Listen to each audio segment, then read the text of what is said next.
Simply सनातन में एक बार आपका फिर से स्वागत है। मैं बहुत आप सबसे माफ़ी चाहूँगा। बहुत दिनों से स्वास्थ्य अच्छा नहीं रहा, तो मैं आप लोगों के साथ मिल नहीं सका, कोई वीडियो नहीं बना सका। पर बहुत सोच रहा था कि क्या टॉपिक उठाऊँ, किस चीज़ पे बात करूँ। और मुझे लगता है कि फिर से एक बार बेसिक्स की ही बात करते हैं कि भगवान और ईश्वर, परमात्मा, ये क्या है, इनको समझने में हमें किस चीज़ की एक्चुअली ज़रूरत है। मैं ये मानता हूँ कि पौराणिक इतिहास जो है उसको आप अपना रेफरेंस मत बनाइए। मैं आपको समझाऊंगा ऐसा क्यों है। क्योंकि पौराणिक इतिहास जो है वो एक डिपिक्शन है, वो एक स्टोरी है, वो एक विजुअल रिप्रेजेंटेशन है कॉन्सेप्ट्स के। और ये कॉन्सेप्ट्स इतने ज़्यादा साइंटिफिक हैं, इतने ज़्यादा कॉम्प्लिकेटेड है कि इनको समझना बड़ा मुश्किल हो जाता है कई बार। तो मैं आपको आज मैं जैसे इस बात पे थोड़ा सा खुद भी एक मनन कर रहा था, चिंतन कर रहा था, तो मुझे एक ये मन में एक फीलिंग सी आई कि हमारे यहाँ जो सिस्टम है, भगवान ब्रह्मा, विष्णु, महेश और शक्ति, इन्हें आदि शक्ति भी हम बोलते हैं, इन्हें हम हर जगह देखते हैं, हर लिटरेचर में देखते हैं, हर फॉर्मेट में देखते हैं। तो ऐसा क्यों है? और मैंने बहुत बेसिक पॉइंट ये सोचा कि हमारा जो एटम होता है, एटम में अगर आप देखिए तो आपको इसका पूरा जो है कॉन्सेप्ट मिल जाएगा कि एक्चुअली ब्रह्मा, विष्णु, महेश और शक्ति डिपिक्शंस किस चीज़ के हैं। तो एक एटम में आपको पता है एक इलेक्ट्रॉन होता है, एक न्यूट्रॉन होता है, एक प्रोटॉन होता है और एक एनर्जी फील्ड होती है जिसको बाइंड करके रखती है। तो प्रोटॉन और न्यूट्रॉन में से न्यूट्रॉन ज़्यादा पावरफुल होता है, क्योंकि न्यूट्रॉन को ही तोड़ा जाता है प्रोटॉन की मदद से, तब न्यूक्लियर फिजन और फ्यूजन होता है, जिससे atomic reactions, atomic bomb, hydrogen bomb, दुनिया के सबसे बड़े विस्फोट के तरीके जो हैं वो न्यूक्लियर फिजन और फ्यूजन से ही पॉसिबल है। और उसी से हमारा सन भी चलता है। हमारा सन भी total energy nuclear fission and fusion से ही दे रहा है। अब आप अगर देखिए कैरेक्टर वाइज जो न्यूट्रॉन है वो शिव जी हैं, क्योंकि वो बिल्कुल वही अपना शांत स्टेट में बैठे हुए हैं, मेडिटेटिव स्टेट में बैठे हुए हैं, जब तक कोई उनको प्रोटॉन आके या इलेक्ट्रॉन आके उनकी फील्ड में ना आए। ठीक है, आप प्रोटॉन को देखिए तो प्रोटॉन का काम क्या है? एक तरीके से बैलेंस क्रिएट करना। जितने प्रोटॉन्स होते हैं उतना ही ज़्यादा बैलेंस क्रिएट होता जाता है एक स्टेबल एटम सिस्टम में। और वो कौन है? वो विष्णु जी हैं, हमारी सृष्टि के बैलेंसर, हमारे संचालक। और आप देखिए तो न्यूट्रॉन और प्रोटॉन आपस में दोनों दोस्त की तरह होते हैं, हमेशा एक दूसरे के साथ रहते हैं, एक दूसरे के बराबर ही हैं। मतलब उनको कोई आप ऊपर नीचे, छोटा बड़ा नहीं कह सकते।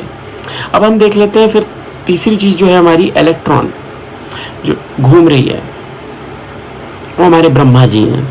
कि ब्रह्मा जी स्थिर नहीं है, वो सृष्टि का भ्रमण कर रहे हैं, वो जो है घूम रहे हैं डिफरेंट प्लेसेस पे और सब कर रहे हैं।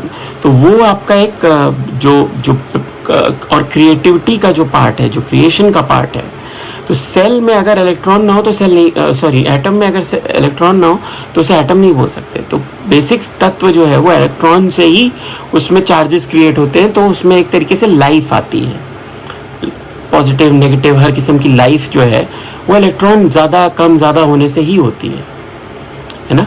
तो वो ब्रह्मा जी है हमारी उत्पत्ति, और उनको बाइंड कौन कर रहा है? शक्ति, आदि शक्ति। तो आप देखिए, इसीलिए हमारे शास्त्रों में भी लिखा हुआ है कण कण में भगवान है। और भगवान कोई भी फॉर्मेट ले सकते हैं, छोटा बड़ा, क्योंकि एटम कोई भी फॉर्मेट ले सकता है। हज़ारों एटम्स जोड़ के बड़े एटम्स बन सकते हैं, और सेल्स बन सकते हैं, और दूसरी यूनिट्स बन सकते हैं। और यही चीज़ आप देखेंगे तो आपको सबसे लॉजिकल एक्सप्लेनेशन समझ में आएगी कि हमारे भगवानों का एक्चुअल स्वरूप क्या है, हम क्यों इनको इस तरीके से पूछते हैं। हम बेसिकली एनर्जी के उपासक हैं। हम सारे सनातनी एनर्जी के उपासक हैं। हम किसी अंधविश्वास, किसी मूर्ति के उपासक नहीं हैं, हम एनर्जी के उपासक हैं। और यही एनर्जी को डिपिक्ट करने के लिए, बताने के लिए डिफरेंट तरीके इस्तेमाल किए गए। अब आप जैसे बात करते हैं क्षीर सागर की, अब ये क्षीर सागर कहाँ है?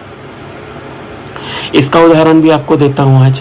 तो आपने जिन्होंने भी चक्र विज्ञान, कुंडली विज्ञान पढ़ा होगा, उनको पता होगा कि सबसे पहला चक्र मूलाधार चक्र है और उसके देवता गणेश जी को माना जाता है। इसीलिए गणेश जी की पूजा सबसे पहले होती है, वो पहला चक्र है, वहीं से कुंडली एनर्जी की स्टार्टिंग होती है, वहीं से उसकी जो है कहते हैं राइज शुरू होती है।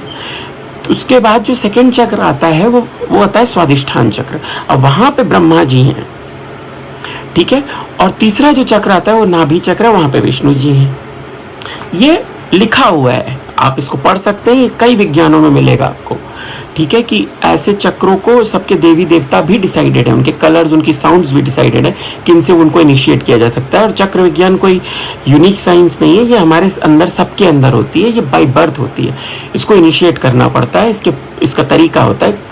आप चाहे सहज योग करें या कोई और योग करें या अपना कुंडली विज्ञान आप समझेंगे तो आपको ये समझ में आएगा।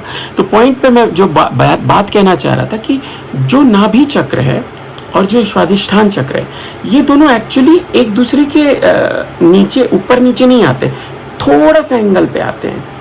और स्वादिष्ठान चक्र का काम क्या है, वो सारे जेनाइटल्स को एनर्जी पे नर्व एंडिंग्स देता है, तो आपकी ब्लड सप्लाई मिलती है सब। और स्वादिष्ठान चक्र के देवता मैंने किसे बताया, आपके ब्रह्मा जी। और ब्रह्मा जी का काम क्या है, रिप्रोडक्शन, क्रिएटिविटी, क्रिएशन, ठीक है।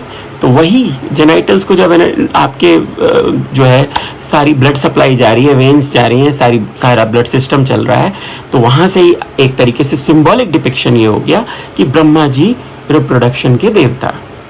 ओके, अब इसी बात को आप समझिए, विष्णु जी इनसे ऊपर बैठे हुए हैं नाभि चक्र पे, और ये जगह, ये जो है स्वादिष्ठान चक्र सेम एक्सिस पे, मतलब सेम लेवल पे नहीं है, सेम फील्ड पे नहीं, थोड़ा सा स्लाइटली इंक्लाइंड एक्सिस है। अब आप सोचिए, आज से 5,000 साल, 10,000 साल, 25,000 साल BC में जब सनातन की उत्पत्ति हो रही थी, सनातन के बारे में लोग, हमारे ऋषि मुनि लिख रहे थे, बात कर रहे थे श्रुतियों में और सारी चीज़ों में, वो कैसे समझाते थे? उन्होंने क्या किया, नाभि, विष्णु जी की नाभि कमल से ब्रह्मा जी को निकाल दिया और एक कमल पे बैठा दिया। अब कमल का क्या सिग्निफिकेंस है?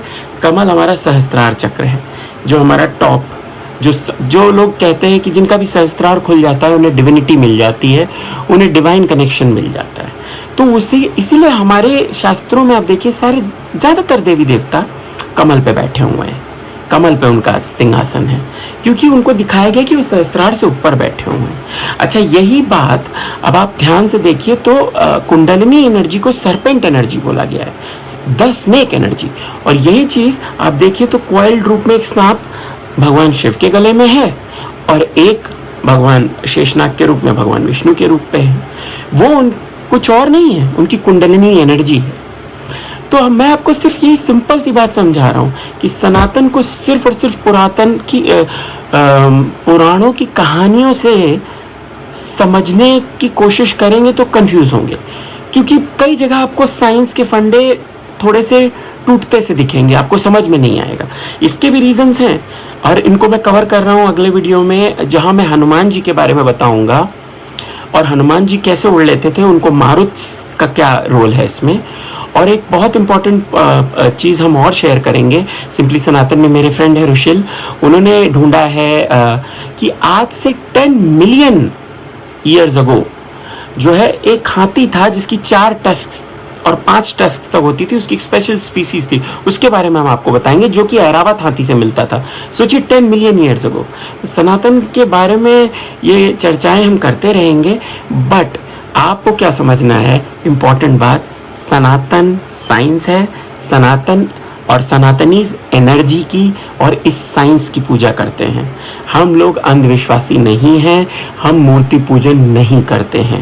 मूर्ति में भी हम भगवान बोलते हैं ना, मूर्ति में भी भगवान है, हम उस एनर्जी को, उस एनर्जी के डिपिक्शन की पूजा करते हैं, क्योंकि एनर्जी को कोई फॉर्म दिया जाए तभी आप उसको देख सकते हैं, नहीं तो energy can not be seen and energy can not be destroyed. Simple concept. और यही बात आप देखिए तो क्षीर सागर में भी जो है हम बोलते हैं कि मैं आपको बता रहा था कि हाँ, क्षीर सागर के बारे में, तो क्षीर सागर आपका पेट पे, नाभि पे आपके पेट आ गया, आपका स्टमक आ गया, वहीं पे आपका सेटिस्फैक्शन का पार्ट है, आप खाना खाते हैं, आपको सेटिस्फैक्शन मिलता है, वही आपका क्षीर सागर है एक तरीके का, कि विष्णु जी आपको सेटिस्फैक्शन देते हैं, आपको पालते हैं, खाना पालता है आपको, पालनहार है। और वही शिव जी जो हैं अपना सहस्त्रार पे बैठे हैं, वो मेडिटेटिव स्टेट में हैं। तो सनातन को समझना बड़ा आसान है अगर हम इसे इस तरीके से इन साइंसों से रिलेट करके थोड़ा सा सोचें और समझें। मेरी बात पे आपको अगर कोई ऐतराज़ हो तो प्लीज़ कमेंट्स में ज़रूर बताएं। आपको मैं खुला जो है एक इनविटेशन देता हूँ। सिंपली सनातन एक प्लेटफॉर्म है सनातनियों के लिए। आइए बात करते हैं, कुछ अगर आपको डाउट्स हैं या कोई आपका अलग व्यू पॉइंट है तो हम डिबेट करेंगे। हमारे पास बहुत अच्छे लोग हैं जो सनातन का बहुत डीप ज्ञान रखते हैं, और सबसे अच्छी बात है हमारे पास सनातन के हर पंथ से आया हुआ व्यक्ति है। तो हम कोई एक पर्टिकुलर विचारधारा को बढ़ाने और घटाने की कोशिश नहीं कर रहे हैं यहाँ पे। हम सिर्फ और सिर्फ सनातन को सिंप्लीफाई करके समझाने की कोशिश कर रहे हैं। आप उम्मीद है आपका आशीर्वाद, आपका साथ हमें मिलता रहेगा। इसी के साथ जय सनातन, फिर मिलेंगे।